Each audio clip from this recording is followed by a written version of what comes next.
The Galactic Commission had existed for 12,000 years.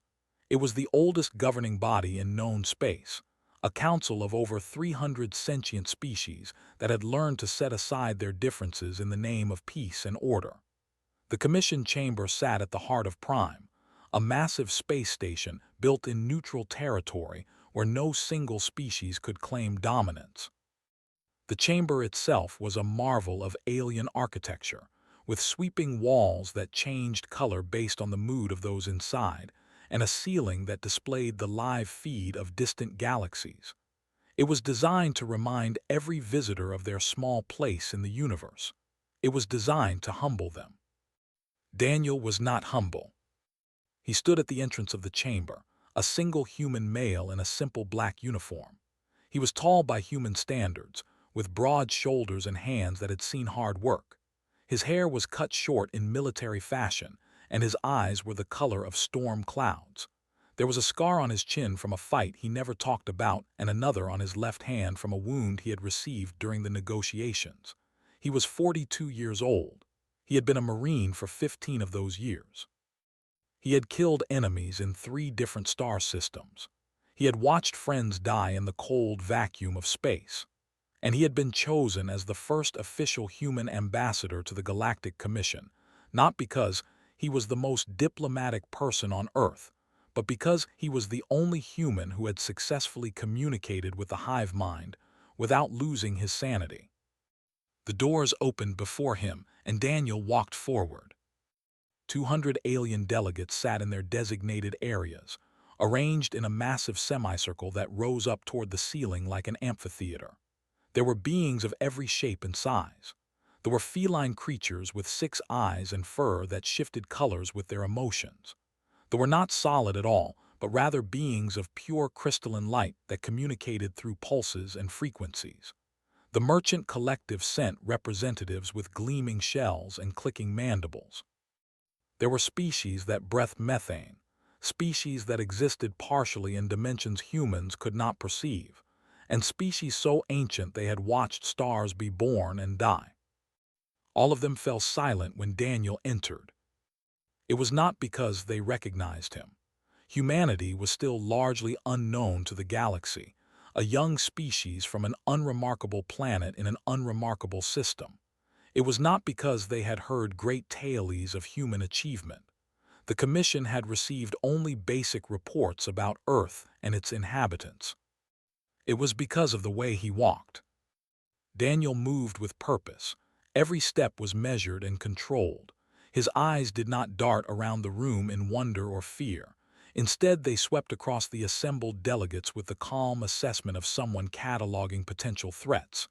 His posture was relaxed but ready, like a coiled spring that could release at any moment. He did not hurry. He did not hesitate. He simply moved forward as if the chamber belonged to him. Every predator species in the room felt something stir in their ancient instincts. It was a recognition, a warning passed down through millions of years of evolution. This creature was dangerous.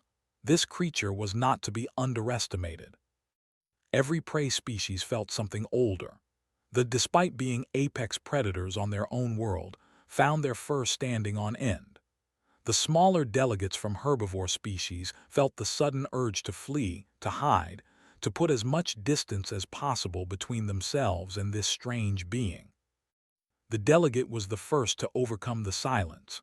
Its form flickered and pulsed as it spoke through the translator matrix that allowed all species to understand one another. "What manner of creature are you?" Daniel stopped in the center of the chamber. He looked up at the completely unafraid of the being of pure energy that could have vaporized him in an instant.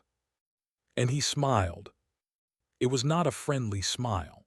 It was the smile of someone who had faced death so many times that the concept had lost its power. It showed his teeth, white and flat, and designed by evolution for tearing meat from bone. Half the chamber flinched. "I am human," Daniel said. His voice was calm and clear.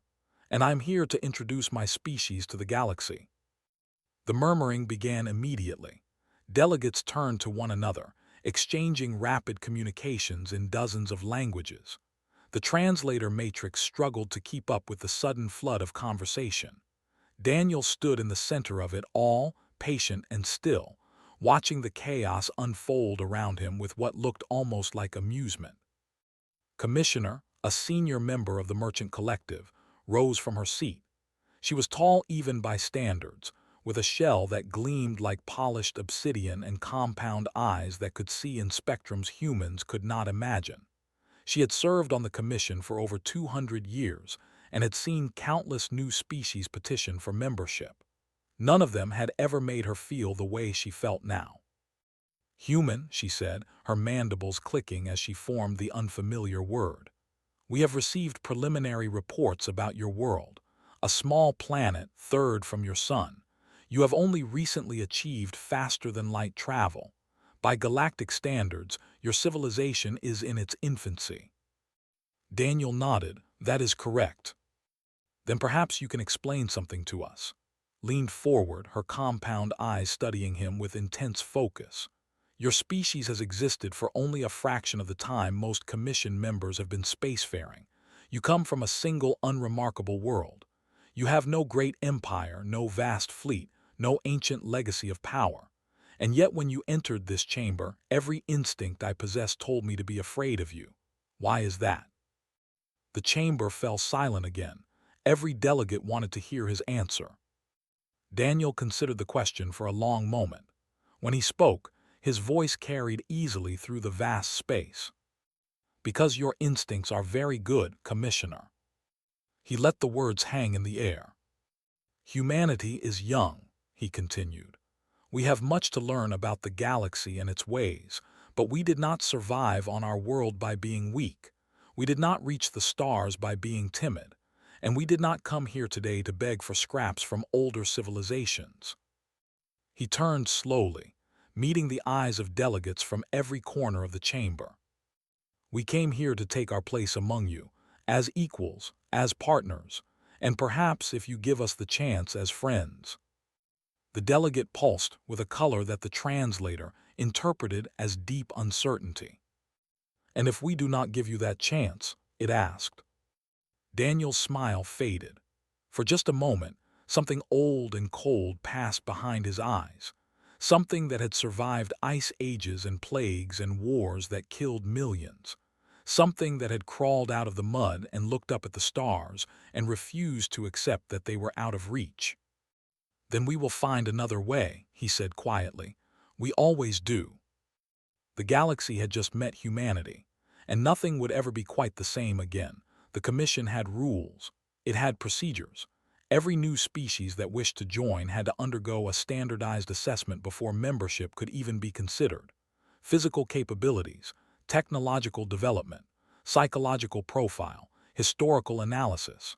The process had been refined over thousands of years and typically took 6 standard cycles to complete. For humanity, it took 3. Not because humans were simple, not because there was nothing to study. It took 3 cycles because the assessment teams kept requesting breaks to process what they were learning.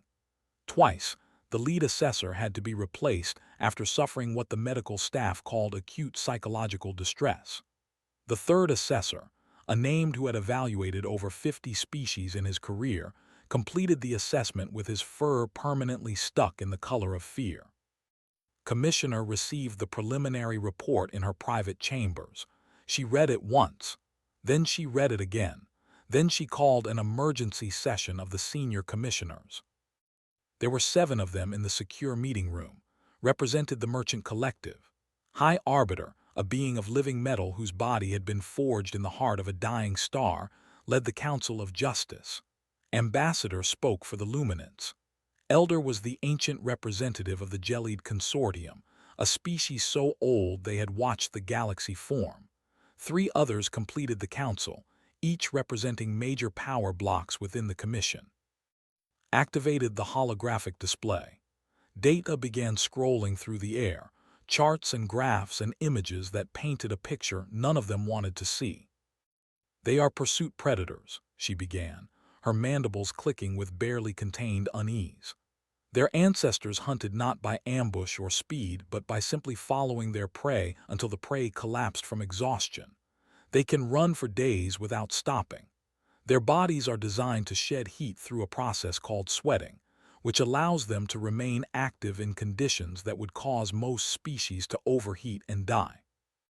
Many predators have impressive endurance, High Arbiter said. His voice was the sound of metal scraping against metal.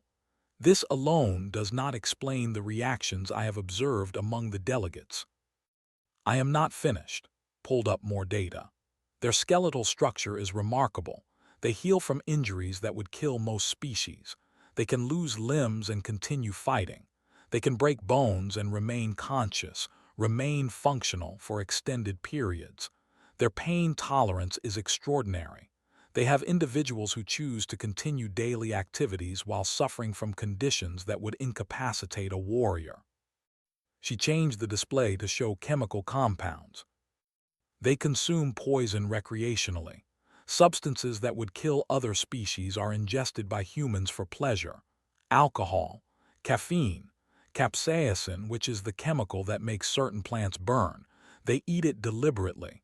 They claim to enjoy the sensation. That is disturbing, Ambassador pulsed, but still within the range of biological oddity. And consider this, brought up psychological profiles. They form emotional bonds with almost anything, other humans obviously, but also animals, including animals that have tried to kill them. They bond with plants, with machines, with abstract concepts. They will sacrifice their lives for beings they have never met based solely on shared identity. A human will run into a burning structure to save a stranger. They will step in front of weapons to protect someone whose name they do not know. Elder shifted in his seat.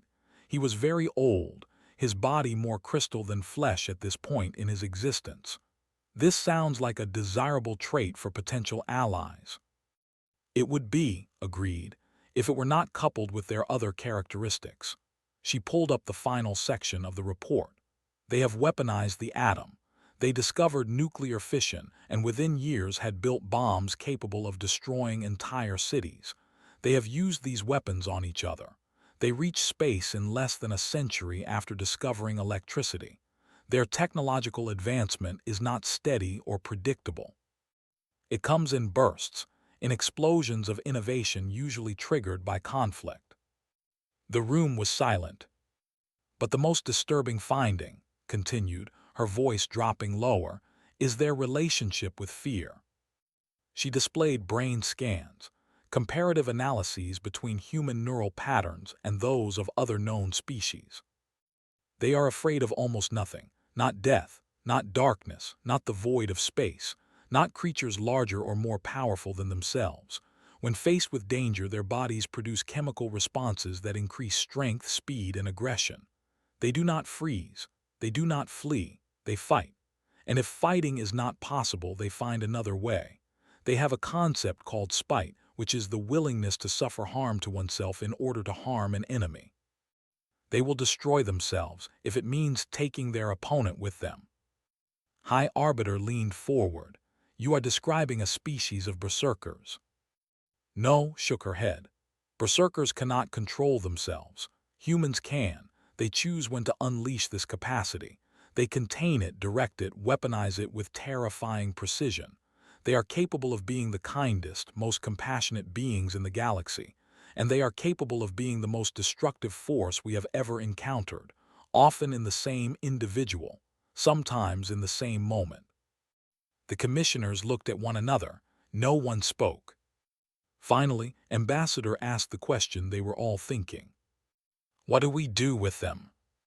Before anyone could answer, a notification appeared on the display. A second human had arrived at Prime. Her name was Lisa Warren. She was a scientist, a civilian described in her file as gentle and scholarly. The commission decided to bring her in for further questioning. Perhaps a non-military human would provide a different perspective. Perhaps she would ease their concerns. They were wrong.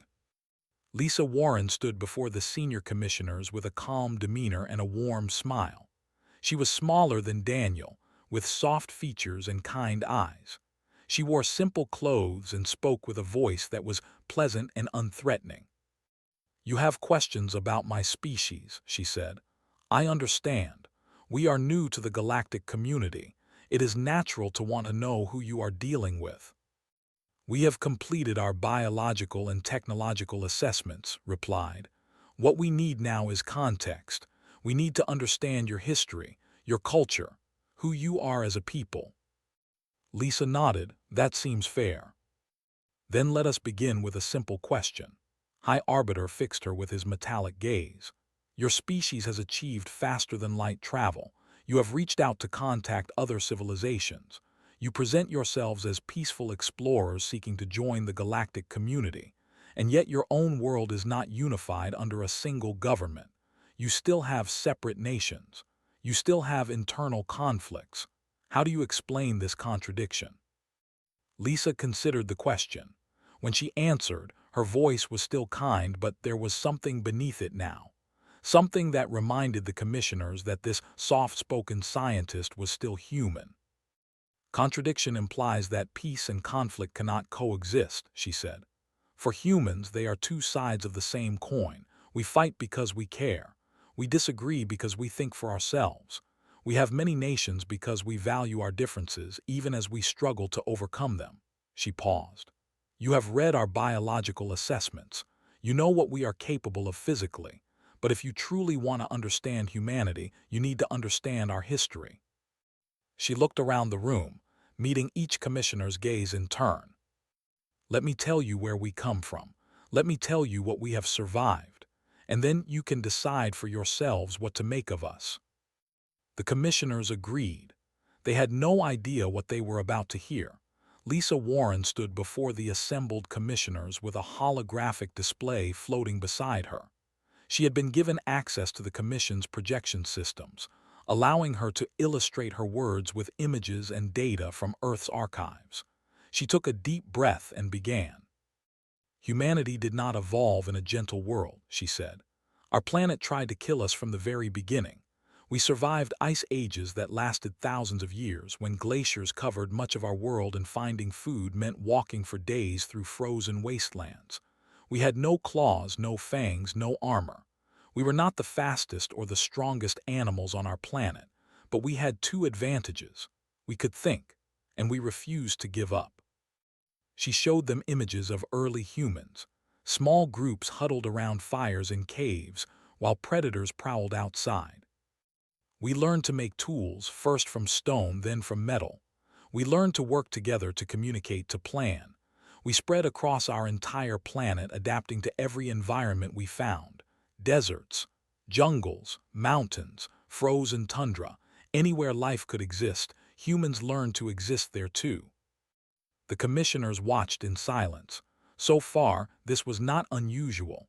Many species had difficult origin stories. Then we learned to farm, Lisa continued. We stopped wandering and built permanent settlements. Villages became towns, towns became cities, and cities became empires. She paused, her expression growing more serious. This is where our story becomes complicated. The display changed to show ancient armies marching across vast landscapes. Empires need resources, they need land, they need workers. And when two empires wanted the same thing, they went to war. Humans have been fighting wars for as long as we have had civilization. We have fought over territory, over resources, over religious beliefs, over political ideologies, over insults to honor that no one can even remember anymore. This is not uncommon, Elder said. His voice was like wind through ancient crystals. Many species pass through a violent phase before achieving stability. Yes, Lisa agreed. But most species reach a point where the violence stops, where they unify under a single government or achieve lasting peace through other means. Humanity has not reached that point. We came close to destroying ourselves before we ever reached the stars. She showed them the 20th century, the trenches of the First Great War, where millions of young men died fighting over meters of muddy ground, the gas attacks that left soldiers choking and blind, the machine guns that cut down entire generations in minutes. The First World War, Lisa said. Over 17 million dead. It was supposed to be the war that ended all wars. It was not. The display shifted to darker images, cities burning, refugees fleeing, symbols of hatred painted on walls. 20 years later, we did it again. The Second World War, over 70 million dead.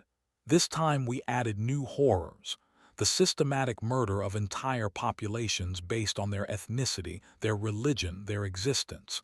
We built camps designed for nothing but killing. We created industries of death. The commissioners were very still now. Even High Arbiter, who had witnessed atrocities across 100 worlds, seemed affected by what he was seeing. And then, Lisa said quietly, we split the atom. The display showed a mushroom cloud rising over a ruined city, then another. 2 bombs, 2 cities, over 200,000 dead in an instant, many more in the years that followed from radiation poisoning. We had discovered how to harness the fundamental forces of the universe, and the first thing we did with that knowledge was build a weapon. Ambassador flickered with distress. You destroyed your own cities, your own people. Yes, Lisa said. To end a war, at least that was the justification. The truth is more complicated. It always is with humans. She took a moment to collect herself before continuing. After that, we entered a period called the Cold War. 2 great powers faced each other, each armed with enough nuclear weapons to destroy our entire planet many times over.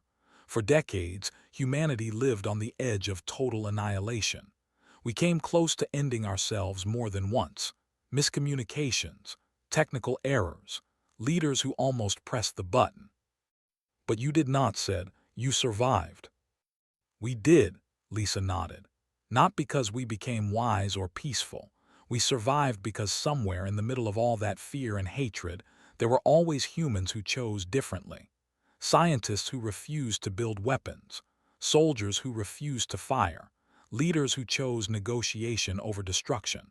For every human capable of incredible cruelty, there was another capable of incredible courage. The display changed again, showing something different now. Humans building hospitals, humans rescuing strangers from disasters, humans marching peacefully for causes they believed in, humans reaching out hands across divides of nation and race and belief. We are not simple creatures, Lisa said. We are capable of the worst atrocities imaginable, but we are also capable of the greatest kindness. We can hate with terrifying intensity, but we can also love with equal force. We will kill for those we care about, and we will die for them just as readily. She turned off the display and faced the commissioners directly. You asked about our history. This is what we are. We are the species that built gas chambers and then built monuments to make sure we never forgot. We are the species that dropped atomic bombs and then spent decades trying to prevent anyone from using them again. We are contradictions walking on 2 legs, capable of anything, guaranteed of nothing. The room was silent for a long moment. Finally, High Arbiter spoke. You speak of your capacity for destruction with what sounds almost like pride. Not pride, Lisa corrected. Honesty. I could have come here and told you only the good parts of human history, our art, our music, our scientific achievements, our capacity for love and cooperation. All of that is true too, but you would have learned the rest eventually, and then you would have wondered what else we were hiding. She met his metallic gaze without flinching. Humans lie to strangers, but we do not lie to potential allies. You need to know exactly what we are because if you accept us into your community, you are accepting all of it. The kindness and the cruelty, the builders and the destroyers, the best of us and the worst of us. Ambassador pulsed with a complex pattern the translator struggled to interpret. And what do you want from us, Lisa Warren? What does humanity seek from the Galactic Commission? Lisa smiled. It was a gentle expression, warm and genuine, but the commissioners had learned enough about humans by now to see what lay beneath it. We want what we have always wanted, she said. A chance to grow, a chance to learn, a chance to become something better than what we have been, and we want allies who will stand beside us when the darkness comes." "What darkness?" asked. Lisa's smile did not waver, but her eyes grew serious. "There is always darkness, Commissioner. The universe is vast and mostly empty and utterly indifferent to the survival of any species. Humanity has fought that darkness alone for our entire existence. We have learned to embrace it, to walk into it with our eyes open. But we have also learned that no one survives forever alone." She looked around the chamber one final time. "You are afraid of us. I understand. You should be. But you should also consider this. If there comes a day when something threatens the galaxy itself, when all your ancient wisdom and advanced technology is not enough, you will want humans standing beside you. Because we do not know how to give up. We do not know how to stop fighting. And we protect what we claim as ours with every fiber of our being." "And what do you claim as yours?" Elder asked. Lisa Warren answered with 4 words that would echo through the Commission for years to come. "Everything we love." The Commission did not trust easily. Trust had to be earned through action, not words. This was why every candidate species underwent not just assessment but testing. Simulations designed to reveal true character. Scenarios that stripped away diplomatic pretense and exposed what lay beneath. The senior commissioners met in private to design humanity's test. "We need to see how they respond under pressure," High Arbiter said. "Their ambassador speaks of sacrifice and loyalty. Their scientist speaks of protecting what they love.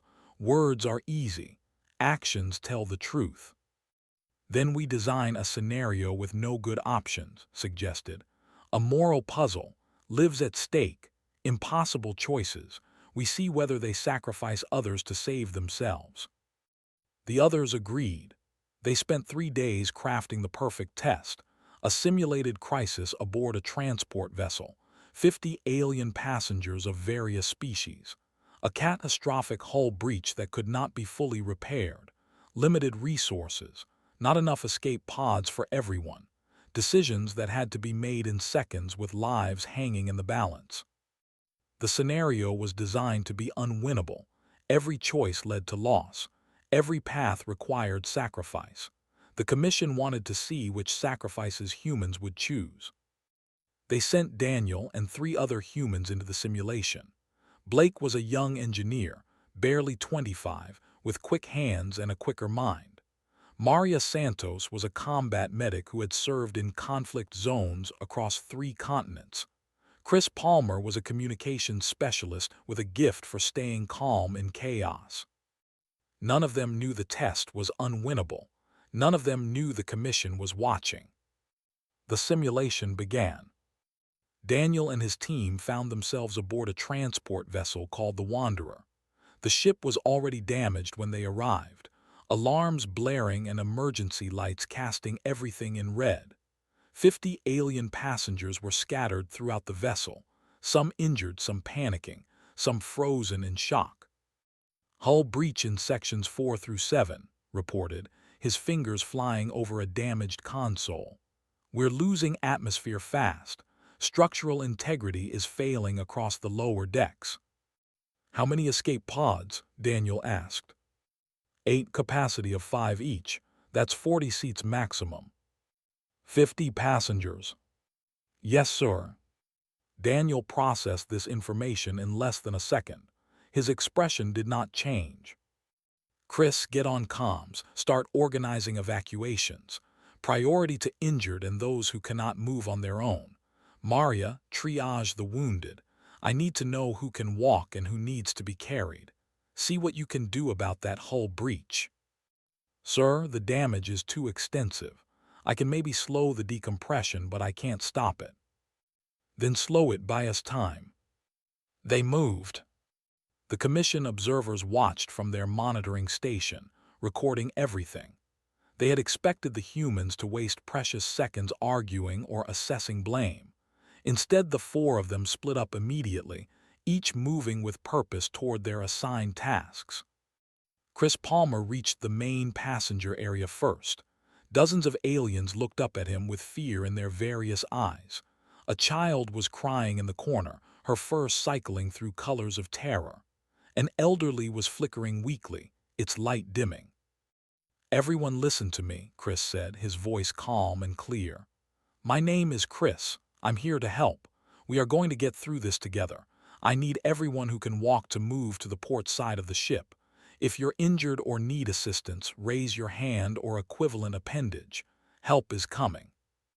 He started moving through the crowd, directing traffic with the efficiency of someone who had done this before. When the child would not stop crying, he knelt beside her.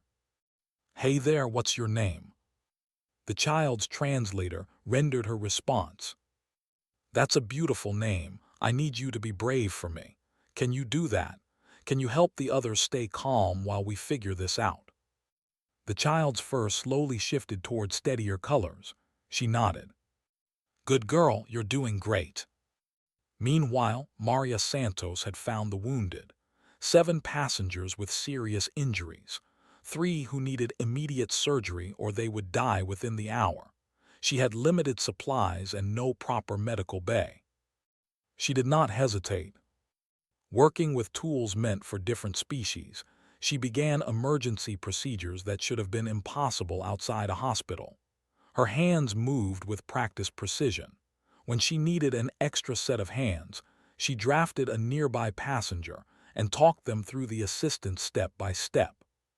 "Hold this here, steady pressure. Don't worry about the color, that's normal for their species. You're doing fine, just keep breathing." Blake had reached Section 4, where the hull breach was worst. The damage was catastrophic. A hole the size of a small vehicle opened to the void of space, held partially closed by emergency that were failing by the minute. The only way to buy more time was to manually reinforce the breach from the inside. But the section was decompressing. Anyone who went in would have minutes at most before the cold and vacuum killed them. Sealed himself inside without asking permission. "What are you doing?" Daniel's voice came through the comm. "Buying you time, sir. Get those passengers out." "I can do this, sir. Trust me." He worked in the freezing cold, his breath turning to crystals as the atmosphere thinned around him. His hands grew numb, but he kept moving, kept welding, kept fighting. When his vision started to blur from oxygen deprivation, he switched to emergency reserves and kept going. The commission observers noted that at no point did he consider abandoning his task. Back in the main cabin, Daniel was making impossible choices. 8 pods, 40 seats, 50 passengers plus 4 humans. "We put the passengers first," he announced. "All 50 of them, we'll figure out the rest." "Sir, the math doesn't work," Chris pointed out. "Then we make it work." Daniel began organizing. The smallest passengers were doubled up in seats. The being creatures of light could compress themselves to fit in smaller spaces. Injured were loaded first, then children, then elderly, then everyone else. When the pods were full, there were still 6 passengers left, and 4 humans. The ship groaned. More sections began to fail. "Take my seat," Daniel told a terrified alien trader who had been too slow to reach the pods. "But you will die." "Maybe get in the pod." The alien obeyed. 5 passengers left, 3 humans outside the pods, still in Section 4, now barely responding to comms. Maria gave up her place next, then Chris. They loaded the remaining passengers with calm efficiency, as if they were not signing their own death warrants. "Report," Daniel called. "Silence." A weak voice crackled through. "Breach is stable for now, but I'm stuck in here. Doors won't open." "We'll get you out." "Negative, sir. Radiation damage to the controls. If I open these doors, the whole section goes. You need to launch the pods." Daniel closed his eyes for just a moment. When he opened them, his expression was stone. "Copy that. Good work." "Thank you, sir. It was an honor." The pods launched, 50 alien passengers safely away. Daniel, Maria, and Chris stood in the failing ship with trapped in a decompressing section. They had maybe 3 minutes before total structural failure. "Any regrets?" Maria asked. "Not one," Chris replied. Daniel said nothing. He was already moving toward Section 4. "Sir, the radiation," Maria started. "I'm not leaving him alone." He reached the sealed doors just as the alarms reached critical pitch. Through the small window, he could see slumped against the wall, barely conscious. Daniel put his hand on the glass. "We're here, you're not alone." The ship began to break apart. And then the simulation ended. The commission observers sat in stunned silence. All 4 humans were clinically dead for at least 6 seconds before medical teams could revive them within the simulation parameters. Daniel opened his eyes first. He looked at the commission representative standing over him. "Did everyone make it?" he asked. Could not find words to respond. Every passenger had survived. All 50 aliens had been saved. The 4 humans had chosen to die rather than take a single seat from strangers they had just met. Strangers who were not even of their species.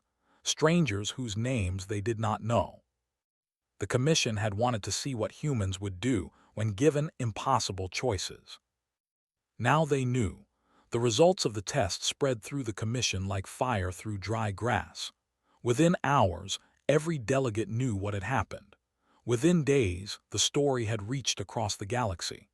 The species that had frightened 200 delegates simply by walking into a room had just demonstrated something that no one had expected. They were willing to die for strangers. The senior commissioners met again, but this time the mood was different. The fear was still there, lurking beneath the surface, but it had been joined by something else, something that might have been respect. "I have reviewed the simulation data 7 times, High Arbiter announced. There was no deception, no hidden strategy, no attempt to game the scenario. They simply chose to sacrifice themselves for passengers they had never met." The young engineer added, "Blake. He sealed himself in a decompressing chamber knowing he would likely die. He was 25 years old. By human standards, he had barely begun his life." "And their commander," Ambassador pulsed. "Daniel. His last act was not to save himself but to ensure his subordinate did not die alone. He walked into radiation and structural collapse just to put his hand on the glass." Elder stirred. The ancient being had been silent through most of the recent discussions, processing information through thought patterns that took longer than younger minds. Now he spoke with the weight of countless centuries behind his words. "I have lived for a very long time. I have seen species rise and fall. I have watched empires burn and civilizations crumble. In all that time, I have learned one truth. The measure of a species is not found in their technology or their military power or their territorial holdings. It is found in what they do when no one is watching, when there is nothing to gain, when the only reward for virtue is virtue itself."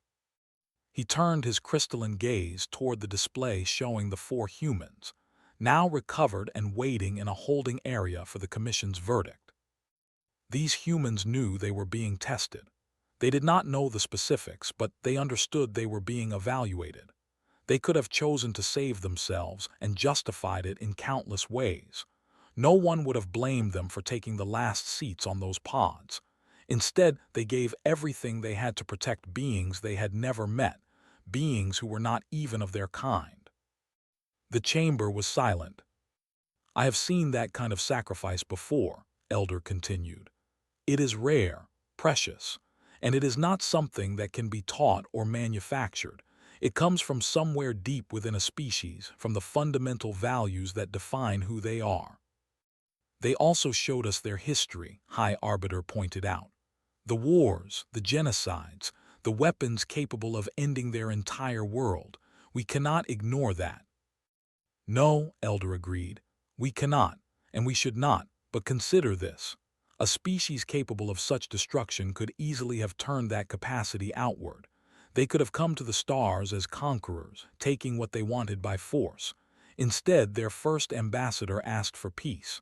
Their scientists spoke of cooperation, and when tested, their people chose death over letting strangers come to harm. Clicked her mandibles thoughtfully. You are saying the same traits that make them dangerous also make them valuable allies. I am saying that humanity is exactly what they claim to be, capable of anything, for better or worse. The question before this commission is not whether humanity is dangerous. They obviously are. The question is what kind of danger we want them to be. Ambassador flickered with understanding. If we reject them, we make an enemy capable of incredible destruction. And if we accept them, added, we gain an ally capable of incredible sacrifice. The vote was called. 312 species would cast their verdict on humanity's fate. Each delegate would register their decision through the Commission's secure voting system. The results would be binding and final. The chamber filled slowly as delegates arrived from across the station. Word had spread that this would be a historic moment, one way or another. Species that rarely attended general sessions made the effort to be present. The viewing galleries were packed with observers from 100 worlds. Daniel stood at the center of the chamber, flanked by Lisa Warren, Blake, Maria Santos, and Chris Palmer. They had been told nothing about what to expect. They simply waited, 5 humans in a sea of alien faces, their fate in hands that were not their own. The voting began. The first votes came from the species most frightened by humanity. The collective, whose people had nearly been wiped out by a predator species ago, voted against. They who valued peaceful contemplation above all else voted against. Several others followed. Then the tide began to turn.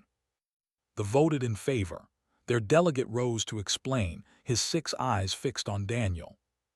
We are predators too. We understand what it means to carry that burden, and we have seen what these humans do with theirs. They do not hunt the weak, they protect them. That is rare, that is worthy of respect. The voted in favor. Ambassador pulsed with colors that the translator rendered as hope. They walk into darkness without fear, not because they are blind to danger, but because they refuse to let darkness win. The galaxy needs beings like that. One by one, the votes accumulated. It was close, closer than anyone had expected. But when the final tally was announced, humanity had won by a margin of 23 votes. High Arbiter rose to deliver the formal verdict. His metal body caught the light of distant stars streaming through the chamber's vast windows. By the authority vested in this commission by its member species, humanity is hereby granted full membership in the Galactic Commission. You are entitled to all rights and responsibilities of member status, including access to faster-than-light transit networks, participation in galactic commerce, and eligibility for mutual defense agreements. He paused, his ancient eyes fixed on Daniel. May the galaxy never give you reason to demonstrate the full extent of your capabilities. The words hung in the air. Everyone in the chamber understood their double meaning. It was a welcome, yes, but it was also a warning, not to humanity, to everyone else. Do not give them a reason to fight. Daniel stepped forward. He looked around the chamber at the hundreds of species who had just voted on whether his people deserved a place among the stars. Some had voted against. Some had voted in fear, but enough had voted in hope. Thank you, he said. His voice was calm, steady, the voice of a man who had faced death many times and would face it many more. Humanity has spent its entire existence alone, fighting alone, struggling alone. We have made terrible mistakes and we have done terrible things. We do not deny that, we cannot. He paused, and when he continued, there was something different in his voice. Something that might have been emotion, carefully controlled but still present. But we have also dreamed. We looked up at the stars before we even understood what they were, and we dreamed of reaching them. We told stories about the beings who might live among them. We imagined a universe where we were not alone. He looked at Lisa, at Maria and Chris, his people, his family in all the ways that mattered. Today that dream becomes real. We are no longer alone, and we swear to you, to every species in this chamber, that humanity will be worthy of this trust. We will stand with you. We will fight for you if fighting is needed. We will die for you if dying is required, because that is what we do. That is who we are. He smiled then, not the predatory grin that had frightened the chamber on his first day. A real smile, warm and human and full of hope. We protect what we love, and as of today, we love all of you. The chamber was silent for a long moment. Then Ambassador began to pulse with light. Other joined her. They began to purr, a sound of approval that resonated through the chamber. Species after species added their own expressions of welcome until the entire room was filled with sound and light and motion. Humanity had been accepted. The galaxy had changed forever. And in the back of the chamber, Elder watched with ancient eyes that had seen civilizations rise and fall for longer than most species had existed. He watched the humans accept the welcome of their new allies. He watched the beginning of something that would reshape the galaxy in ways no one could yet imagine. And he smiled, because the universe was vast and cold and full of dangers that most species could not even conceive. Threats lurked in the darkness between stars, waiting for the moment to strike. The galaxy had survived so far through luck as much as strength. But now the galaxy had humans. Whatever came next, they would not face it alone. And somewhere in his ancient heart, Elder believed that might just be enough. The day a human walked into the commission and terrified the galaxy had become the day humans joined it. Nothing would ever be quite the same again.